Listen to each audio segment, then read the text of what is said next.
All right. So, welcome to another episode of PTSV. I am Vanina Clemente, and this is my friend Jess. Welcome, Jess. Thank you so much for being here. Thanks so much for having me. And it was a pleasure meeting you through the new page on Instagram. I know that is how we met each other, everybody. I just slid in her DMs, the good old sliding in the DMs. I have been seeing your page. It kept popping up on my Explore feed, and I just love the name of your brand. Can you tell us a little bit about your brand? Sure. Thanks for having me. My name is Jess Lagomarsino. I'm the founder of Cusp of Something, a company that I founded earlier this year in January. And it's a business consulting firm for female entrepreneurs. And the focus is a lot on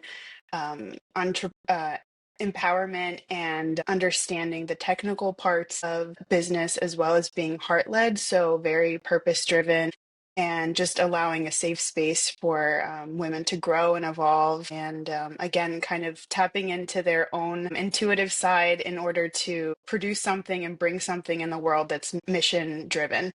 I love that.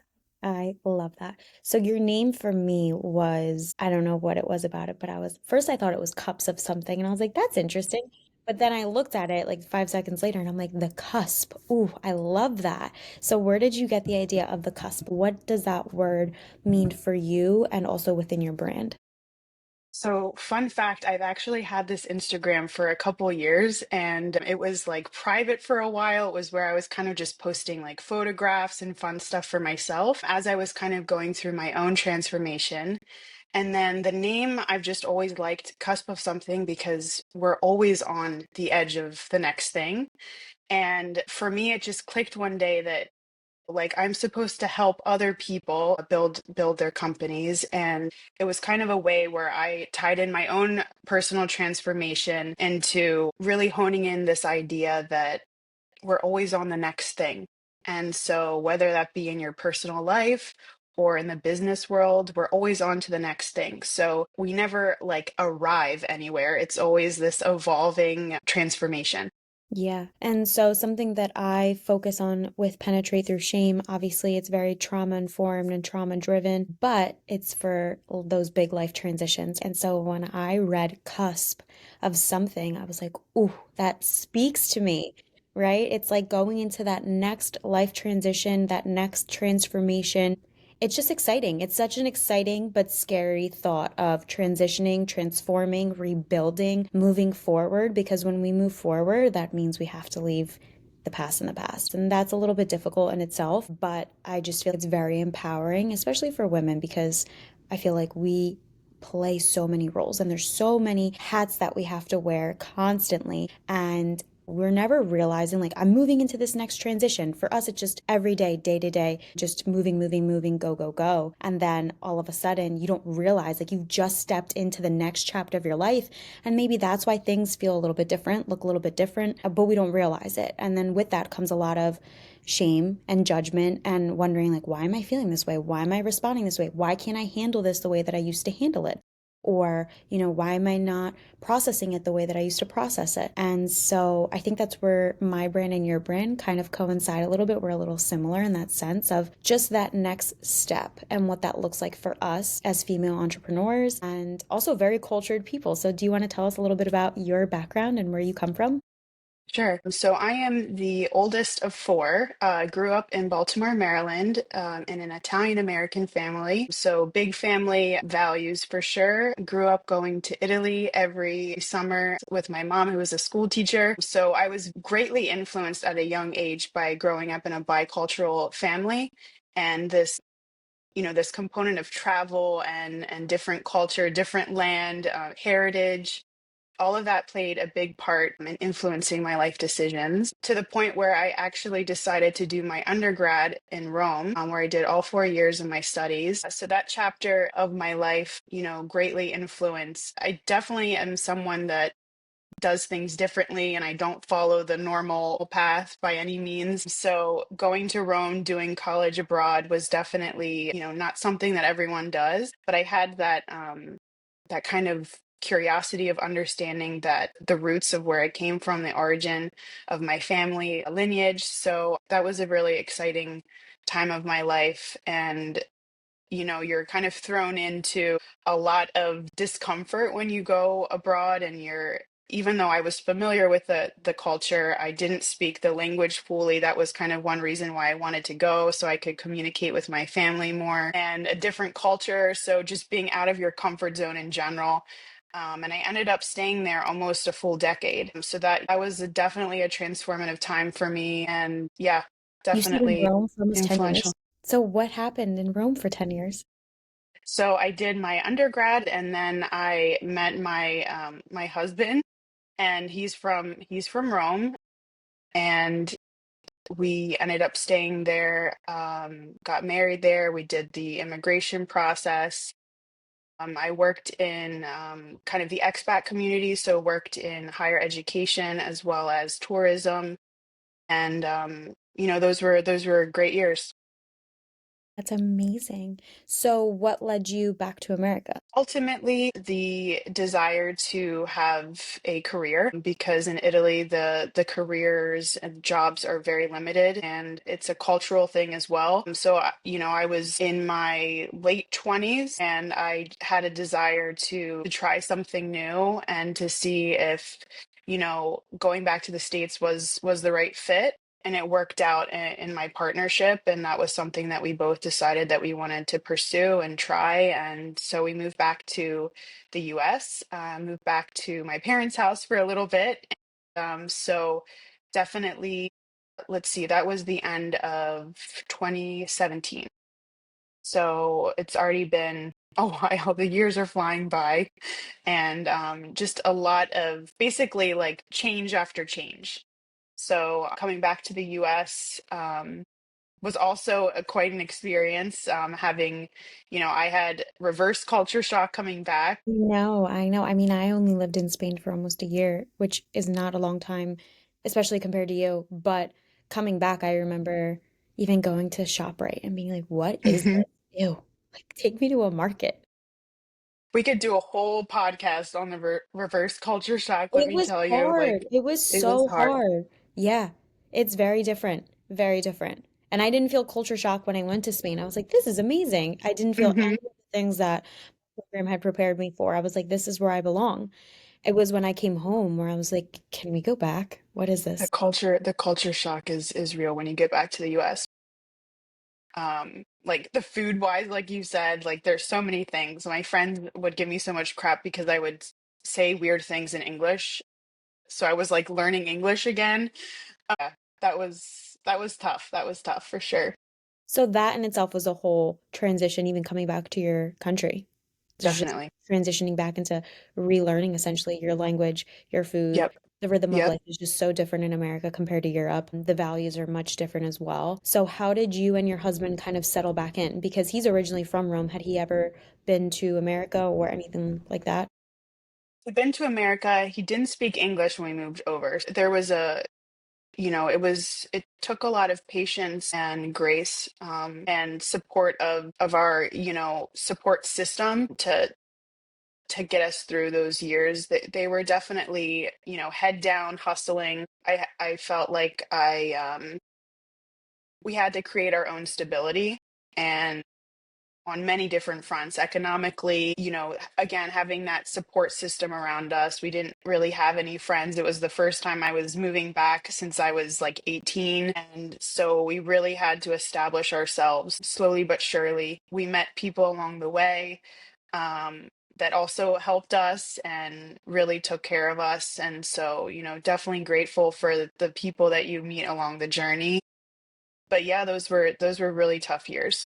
Yeah, I can imagine. So, what did that look like for you in the sense of, so you're moving back essentially a decade later. That means you're 28 now. From 18 to 28, I mean, you've lived a whole lifetime. You Hmm. changed so much within those years. What did that look like for you as now a grown woman who's almost about to hit her 30s, moving back to America, reestablishing yourself? And what did that feel like for you? I think it was a lot of internalizing my feelings, to be quite honest. I think it was more about I was putting myself in a role of just needing to hustle and kind of get things checked off my list of things that I wanted to accomplish. And that's also like from a society perspective, by 30 you should have XYZ completed. And I think I was very much falling into that trap of, okay, I need to have X dollars salary, I need to have a house, need to have all these things done.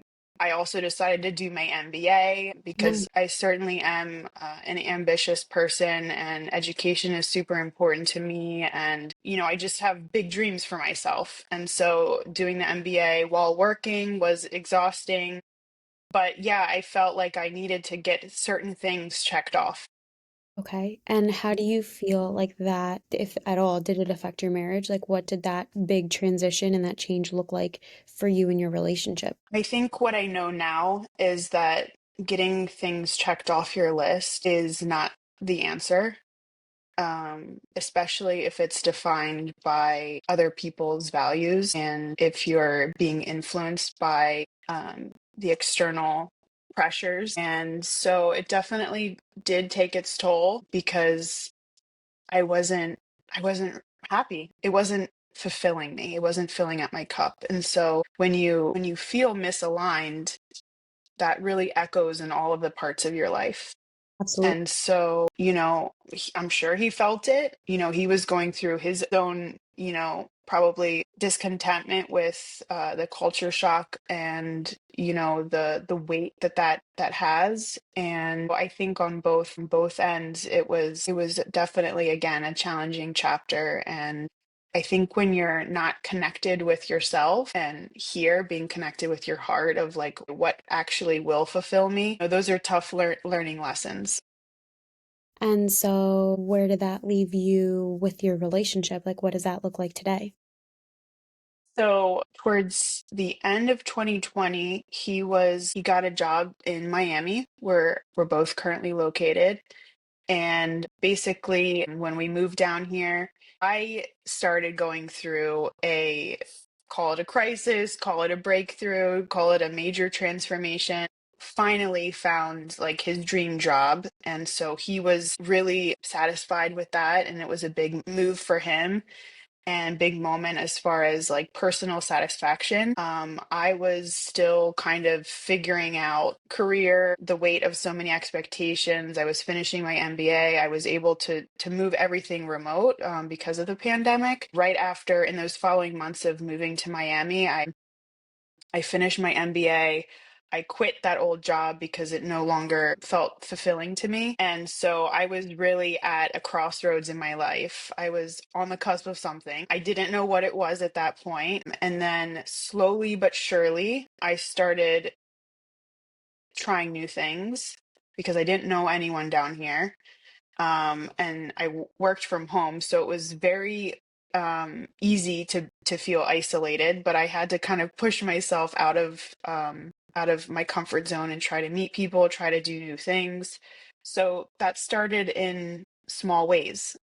I started doing yoga, which is the opposite of the physical activity I've done my entire life. Like I've always done stuff to really like push too hard to the point where I think I was just on a cortisol high forever.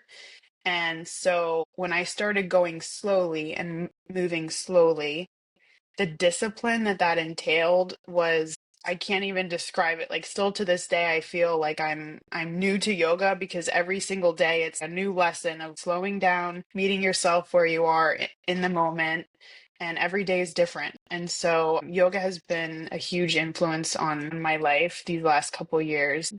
I started doing therapy, which was very helpful, and it also brought a lot of things to the surface.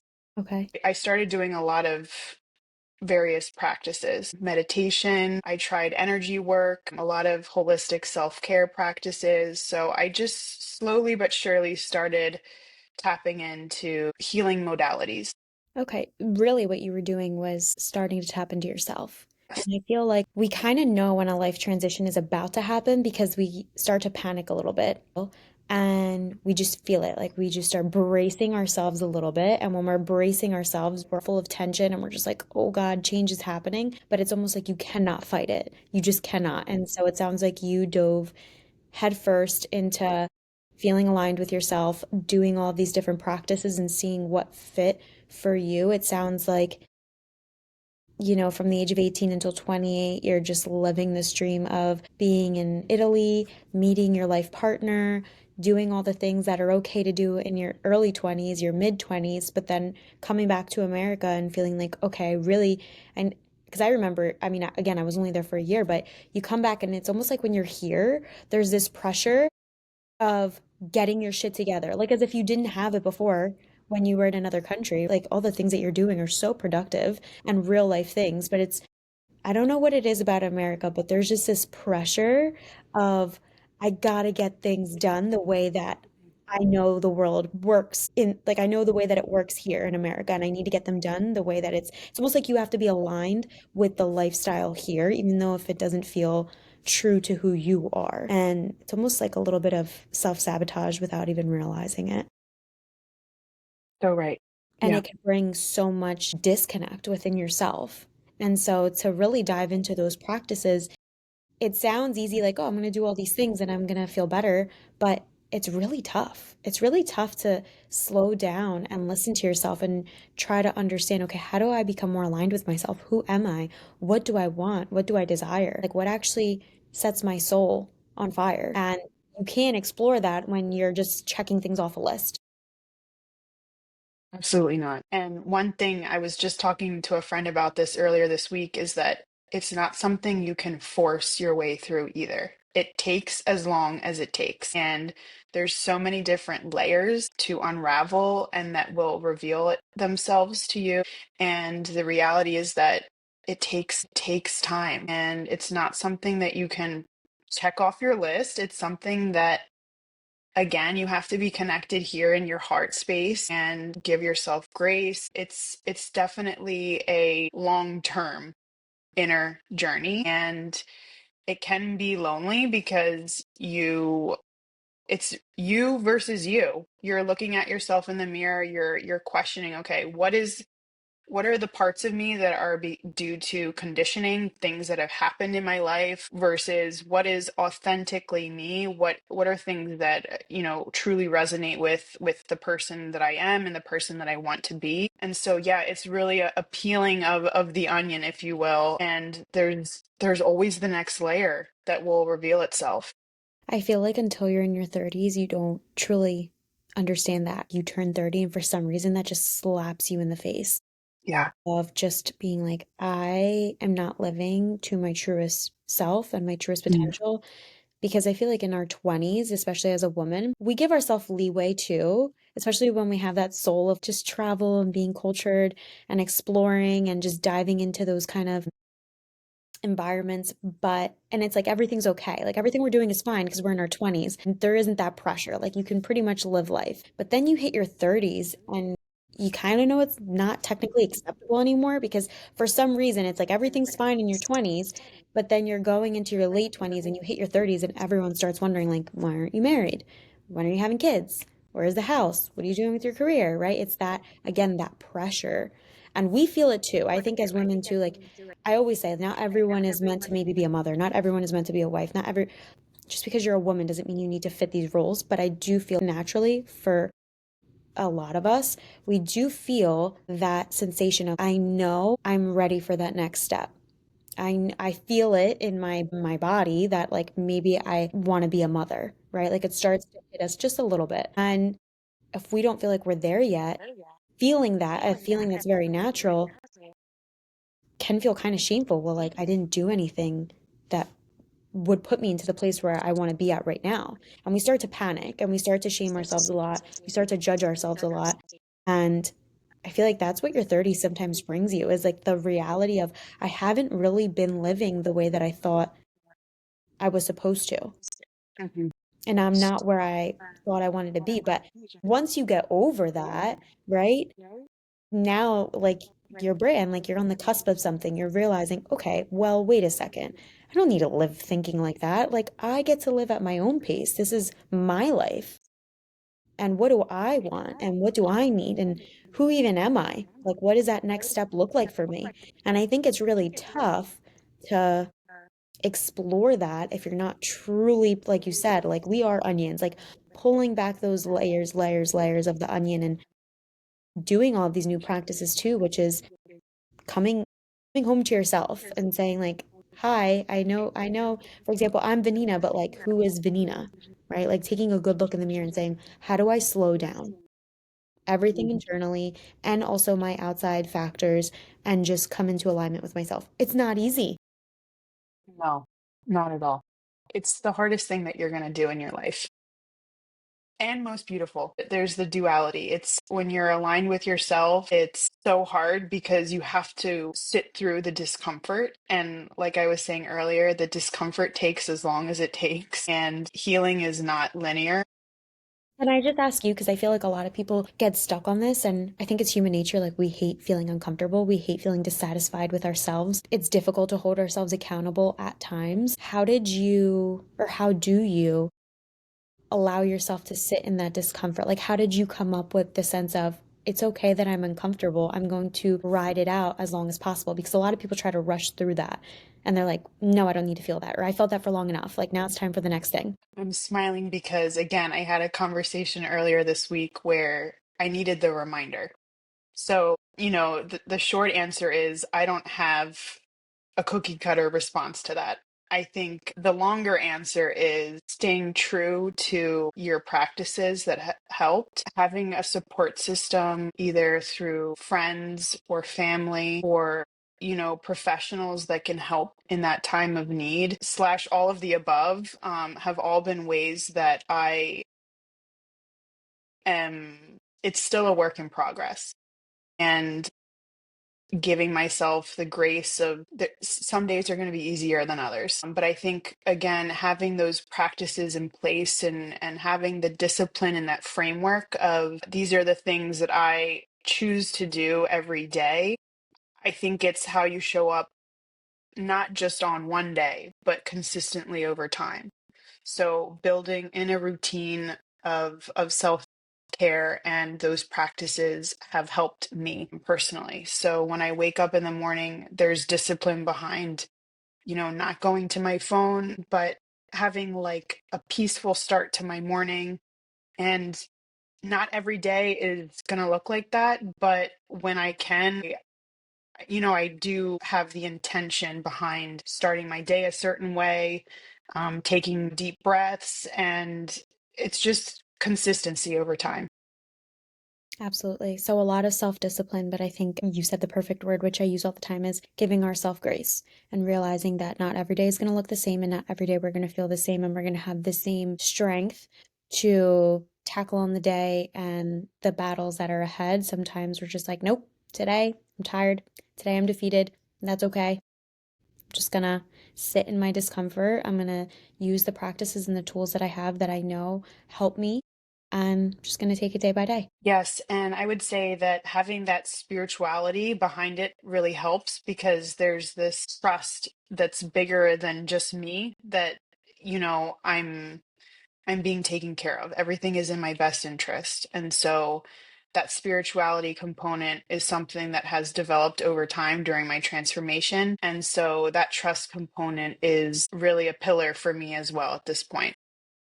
Something that I recently talked about in one of my episodes, my podcast episodes with another guest, is, after we experience a certain form of trauma or even disappointment with ourselves in general, we are a little apprehensive about trusting ourselves and what feels true to us because we're like, well, I thought I was doing the right things before, and look how that turned out for me. So sometimes we do carry that with us, that mistrust with ourselves. How do you find yourself managing that at times? So I think one of the hardest realizations is when you realize that you've outgrown a certain version of yourself, that you've spent years creating.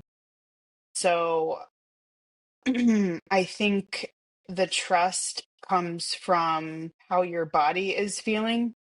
And for many years, I wasn't listening to those instincts. I wasn't trusting the messages that my body was sending. This could be, again, a whole nother podcast of the ways that my body was, indicating that I was out of alignment in my life. And I think it's just listening to, I think it's really just connecting with yourself once again. Because I think a lot of, and like you said, this could be a whole other episode, but to sum it up, our body is our biggest map.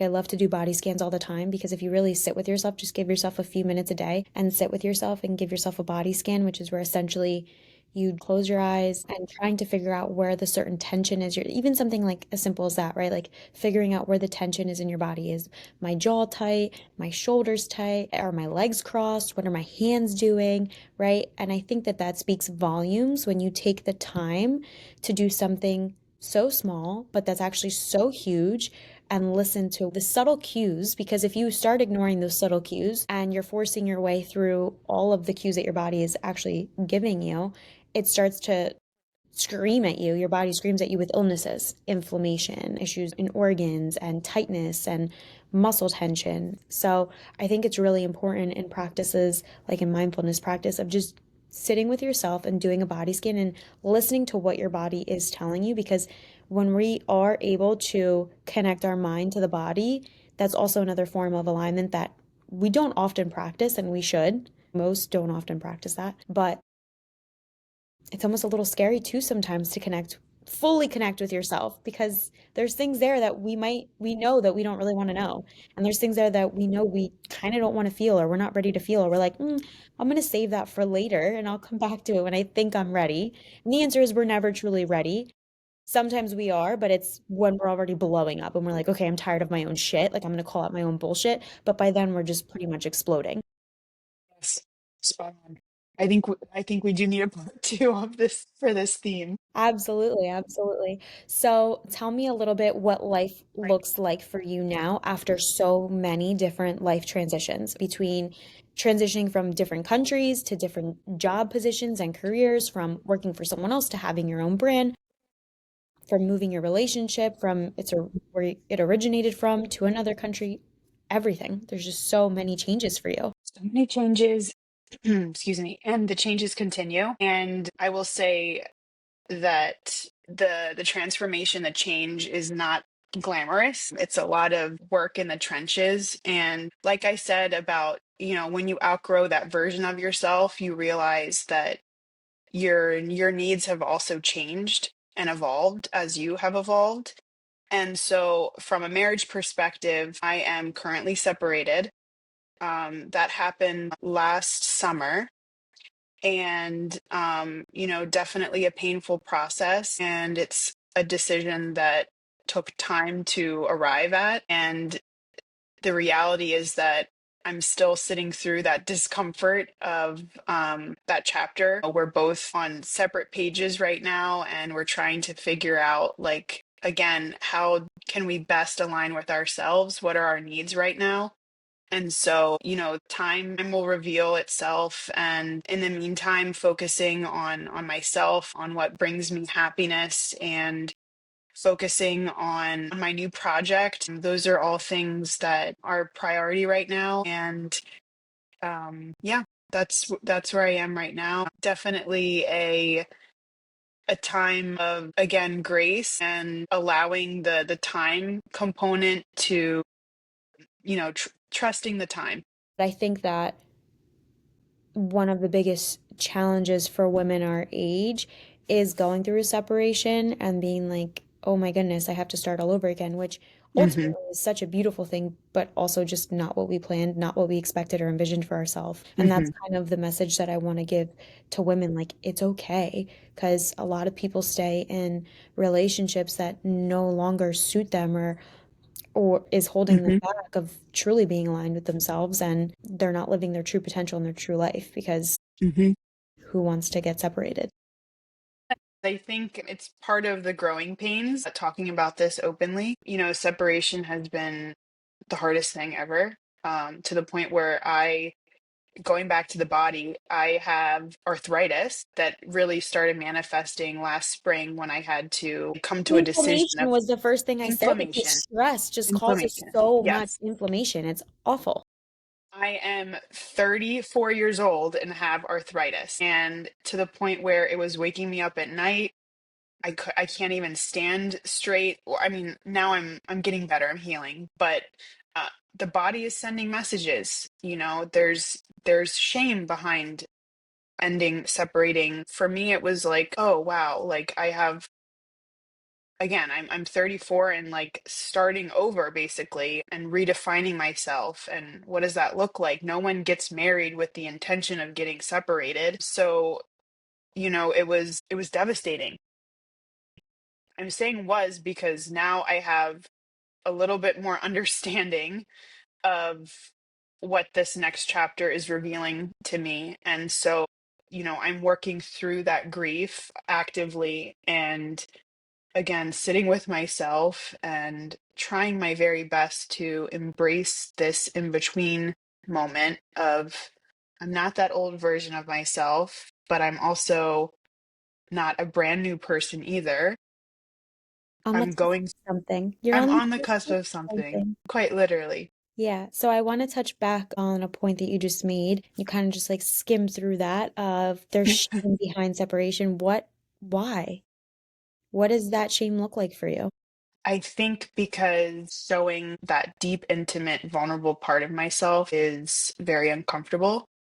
Even showing that vulnerability and feeling that emotion with myself is uncomfortable. So I have a difficult time expressing my emotions and sitting in that vulnerability because for a very long time, due to conditioning, due to whatever, I was always the nurturer. I was always the caregiver for someone else. And so, for something that I've had to learn is I am taking up space with my own emotions, with my own vulnerability, and it's not something I'm comfortable with. Right. And so that you feel like that brings you shame, that discomfort of doing something that ultimately you know is good for you still gives you a sense of shame. I think so as I think so for sure. And I also think that ending a marriage can be perceived as failure and maybe even by myself. Like the marriage failed like shit, like we weren't unable to make it work. And so I'm working through that. I really don't think it is a failure because where I am now is I'm a different version of myself and I like this version better because she's more authentic and she's more connected with her heart. She's learning a lot, she's evolving. And so I think I think again time is showing me that. So time is reinforcing that, yes, I made the right decision for myself. However, it still doesn't take away the fact that I feel all of these things that are very heavy, that are very uncomfortable, that do feel a bit disappointing. And for you, that brings shame. How do you think that you can evolve through that? Or because something that I'm honestly starting to really understand and learn, and I might be wrong and people might disagree with me, but I was saying it in one of my podcasts too. Like, I used to think you had to get over shame. Like, I'm going to teach you how to get over your shame. But as I continue to work focusing on that with my clients and mainly with myself, like as I continue to do the own work with myself, because I carry shame in so many different aspects of my life, it's absolutely ridiculous. And I know that, but I kind of smile with it because it's like you have to acknowledge it and you have to I keep using the word embrace it. Like I personally keep viewing shame as that movie where there's all those different emotions that sit on little computers and navigate the person. I keep viewing shame as one of those little people in me. And it's almost like we're trying to kill that little person, that little shame, and it's like, no, she belongs in there because shame teaches us a lot about ourselves and what we're feeling. And obviously, we don't want to live always feeling our shame, but I think it's important to sit with her, validate her. I keep always saying the same thing: sit with her, validate her, hug her, say, I see you, I feel you. It's okay to be here. It's okay to take up space. You're teaching me so much about myself, right? And you're forcing me to tap into the parts of myself that I feel very uncomfortable with. But if I don't feel that discomfort, I'm not going to push myself to learn and to grow and to truly understand who I am and also accept that I'm going to continuously be changing and evolving. I'm starting to really love my shame. And again, I've said it before too, like I don't want to wear it as a badge of honor, like I have all this shame and I'm proud of it. You don't need to do that either. But I think that we need to start getting comfortable with the discomfort and not shame ourselves for the shame that we have and just acknowledge like that's always going to be within us and that's okay. The same way that a part of us is always going to have a little bit of grief, a little bit of disappointment, lots of happiness, all the emotions. We are a capsule just filled with emotions. And I think that we focus so much on, I can't feel the bad stuff, right? Like I shouldn't feel anger. I was talking about that with one of my clients recently. Like, I don't want to feel this anger. Every time I think of what happened in this scenario, I get so angry and I'm afraid that I have anger issues. And I'm like, I remember telling someone, why are you frustrated with feeling angry about something that is so validating? It deserves the validation of anger. You have every right to feel angry about this specific situation. And I don't think that you should ever not feel angry about it. I think that when we feel negative emotions, we're like, no, I have to make peace with it. Like feeling negative emotions towards certain things is bad and I need to overcome that. And it's like, no, some things are just so shitty that yes, we'll accept it, but Completely. we'll make peace with them if we just say like, I'm allowed to not like that. I'm allowed to feel Yes. angry when I think about a certain thing, and that is my peace. Yep.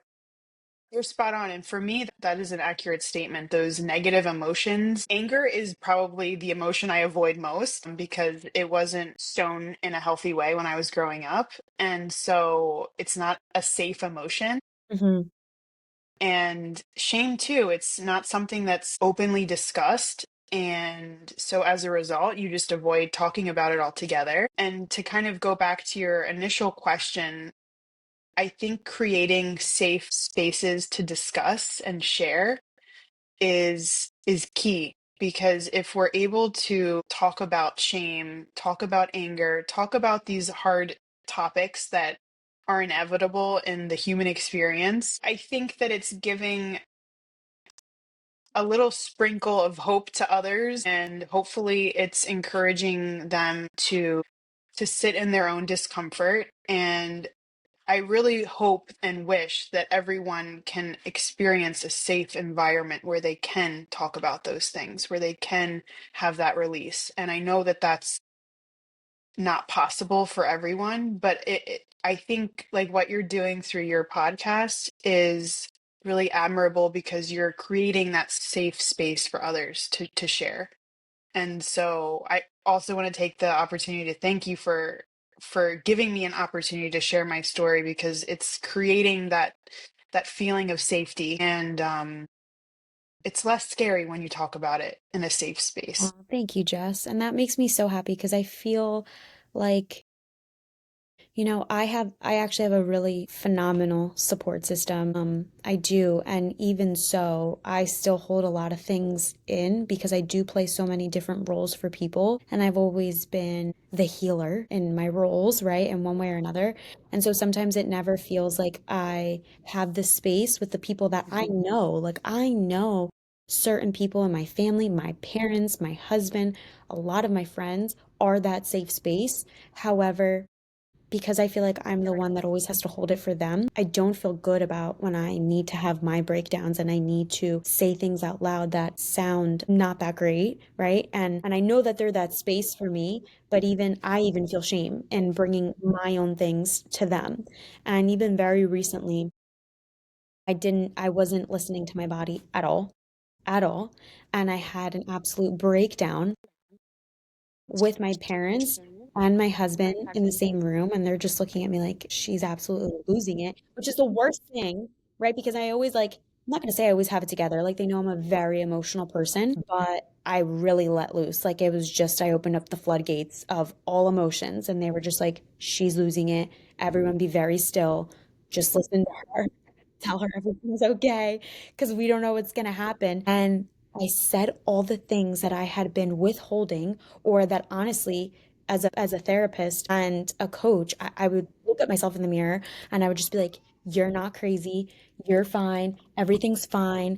Your triggers and your compulsions and your intrusive thoughts and all the things, it's a part of your diagnosis. And I work through them like my own therapist. However, that's great, but not forever. Like we all need a space to just let it out and talk about it. And so I couldn't be my own therapist anymore. And so I exploded and they were like, that was a lot. And I'm like, wow, I feel so much better now. And they're like, really? Because we don't. We're very scared. And I'm like, no, no, guys, it's okay. Like I needed this and now I'm okay. And they're like, okay, are you sure you're okay? I'm like, yeah, I'm good. You needed the outlet. I did. I needed like a good hour of just letting it out with my tribe, my three people that I know I can trust the most, and they really listened. And again, there was that shame there because I could see the scare in their eyes, the fright in their eyes. But I'm like, I need this. It's gonna be fine. We're all fine. I'll be a better person for it, and so will all of you once you just let me say what I need to say. And I did. I felt so much better even that night. Everyone was like, "Are you okay?" I'm like, "I feel a million times lighter." Like, I really needed to get those things off my chest. And I couldn't believe that once I did, I said some of the scariest things that I had been keeping all to myself. Once I let it out, it like clicked for me. I'm like, I needed just that outlet. Like I needed to be in an environment where I knew I was going to be safe and loved regardless. And that's honestly the kind of space that I want to hold for anybody. Anybody that wants to talk about anything, whether they're my client or just on a podcast. You know, we're all human. We're not special. I say that all the time to my clients. And I say that with all the love in the world of like, you're not special. What you're going through, everyone has gone through or is going to go through or is going through right now to some degree in whatever relevance it is to them in their own world. But like, you're not special. You think you're the only one feeling this? That's why when you share it, it takes like it takes that pressure off. Like, oh, yeah, of course, I'm not the only person that's gone through a separation. I'm not the only person that, has felt like I'm checking the boxes and feel misaligned. Like it's a common thing. When we're in our own experience, we kind of lose sight of that. And so, yeah, it's a humbling reinforcement of what you just said. These are common emotions. These are common things that fortunately slash unfortunately happen, and it's part of the growing process. There's certain lessons that we're supposed to learn from and hopefully become a better version of ourselves as a result. And like you said, if you have that community where you feel safe and you're able to have that release, it's crucial, it's fundamental.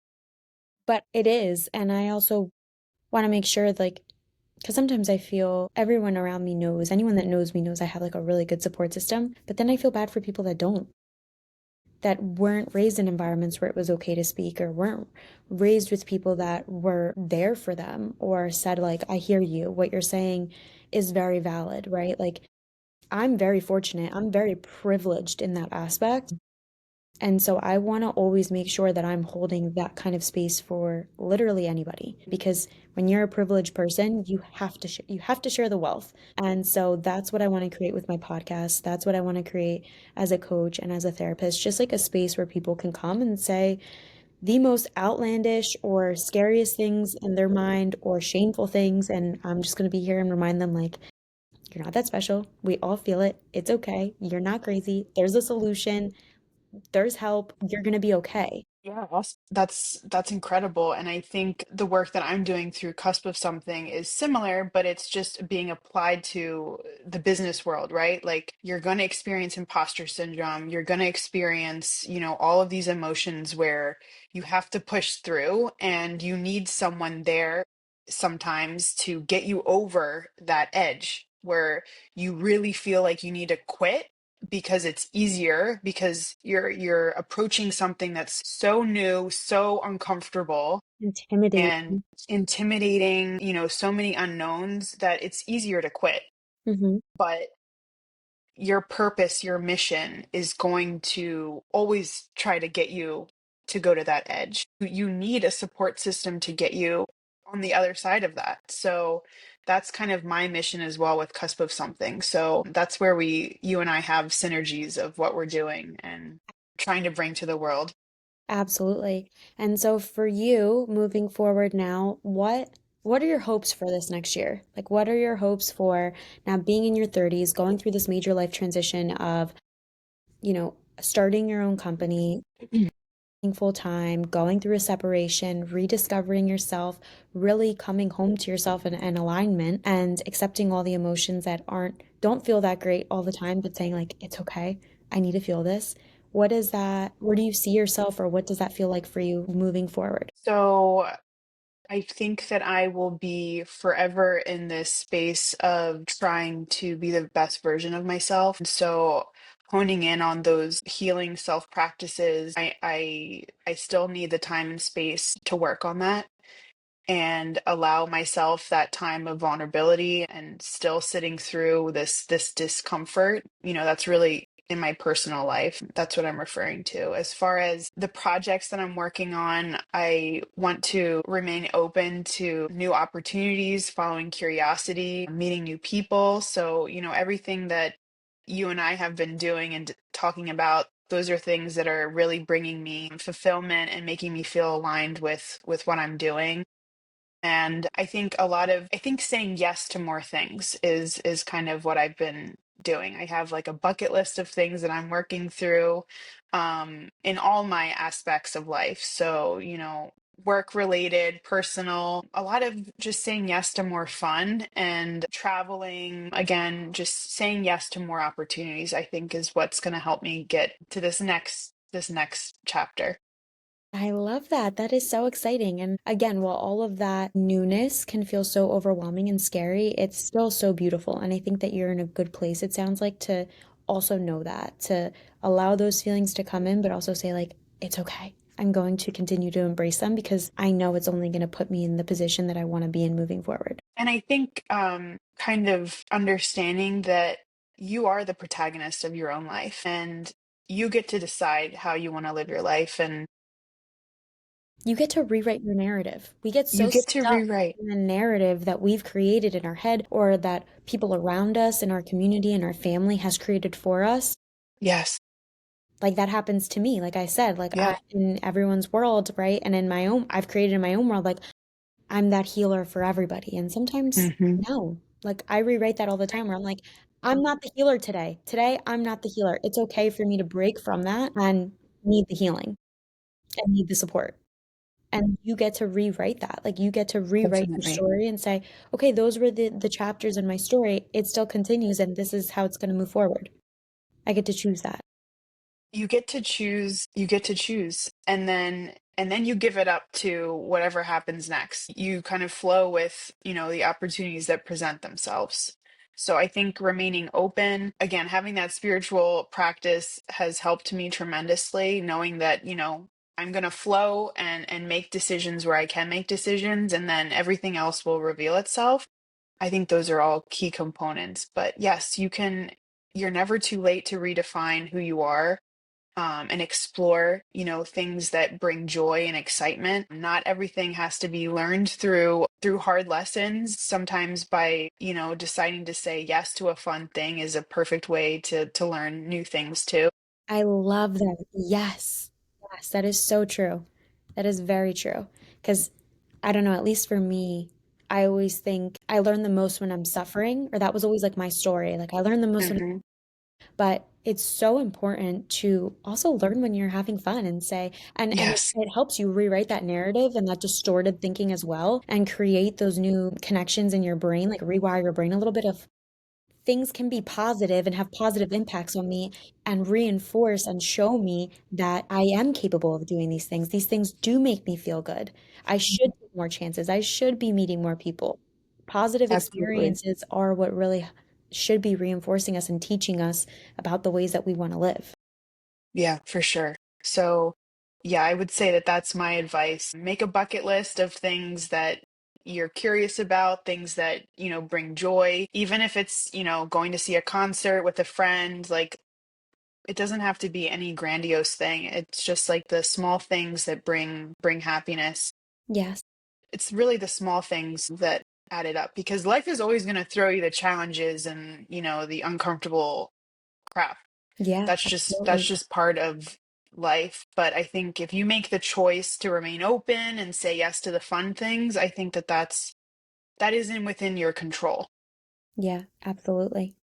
Absolutely. And one more question before we go. What do you think is next for Cusp of Something? Ideally, I would want Cusp of Something to become my full-time gig. So I'm putting a lot of energy behind building it, the infrastructure. I want to meet new people. So opportunities like this, I hope there's a lot more of that in the future. And I hope it becomes a community-based environment where women are supporting women in their journeys, and how they are able to grow in the business world and their personal brand. And so it's kind of this two-sided coin of empowerment and, your inner journey, and how that manifests in bringing your own mission-led work to the world. And I think that that is a powerful, powerful thing for women to embrace today. So So that's for our listeners, who are you speaking to? What kind of women are going to go to you?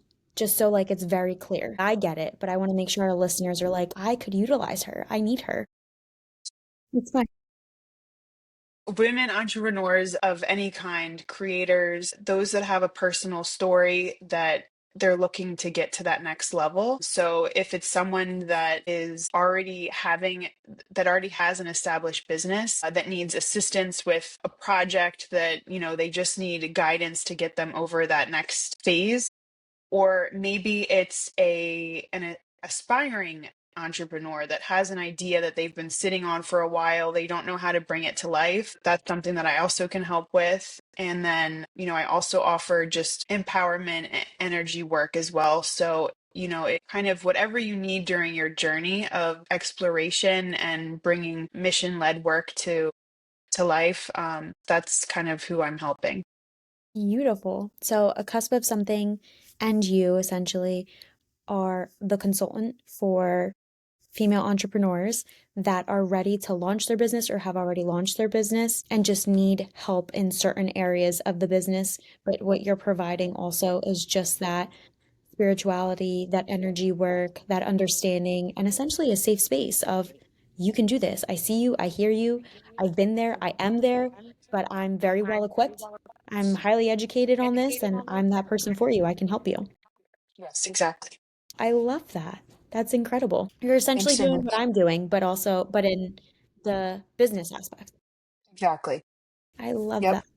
Well, Creating safe space. congratulations. I'm so proud of you. I love that kind of work. And thank you so much for being here with me today and sharing so much vulnerability and just being so transparent for our listeners and just saying yes. Thank you, Vanina. Thanks for not ignoring me when I slid into DMs and thinking I was a weirdo. Being open to new experiences, that's what it's all about. And the Absolutely. power of sharing stories. I texted you that. Like it's really a powerful thing. The power of sharing stories because that is where we create the space of allowing others to remind themselves like I'm not alone, right? It's that whole I'm not that special. Look at that.